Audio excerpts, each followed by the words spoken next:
নওগাঁর জেলা প্রশাসক গোলাম মওলা বলেছেন, মাদকের বিস্তার রোধে আইন শৃঙ্খলা বাহিনীর পাশাপাশি গ্রাম পুলিশ সদস্যদের সজাগ থাকতে হবে। কারণ একটি গ্রামে কে মাদক বিক্রি করে এবং কে সেবন করে এটা গ্রাম পুলিশের জানা খুবই সহজ।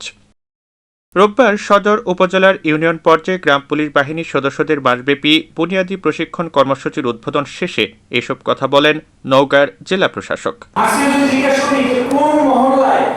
কোন গ্রামে মাদক ব্যবসায়ী বা মাদক সেবী নাই, হাত তুলতে পারবেন কেউ?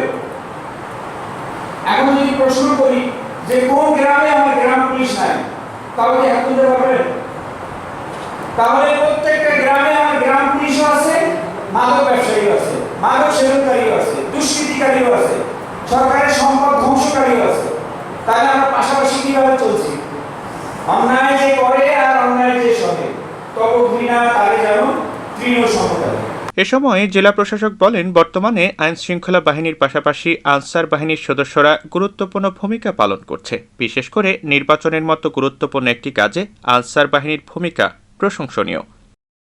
সদর উপজেলা নির্বাহী কর্মকর্তা এস.এম. রবিন শেষের সভাপতিত্বে এ সময় উপস্থিত ছিলেন অতিরিক্ত পুলিশ সুপার গাজীউর রহমান, যুব উন্নয়ন অধিদপ্তর নওগাঁর উপপরিচালক মোহাম্মদ জাবেদ ইকবাল, অতিরিক্ত জেলা প্রশাসক সোহেল রানা, নওগাঁ আনসার ও গ্রাম প্রতিরক্ষা বাহিনী কার্যালয়ের জেলা কমান্ড মোহাম্মদ রাফি উদ্দিন জাকারিয়া সহ সদর উপজেলার সব আনসার বাহিনীর সদস্যরা।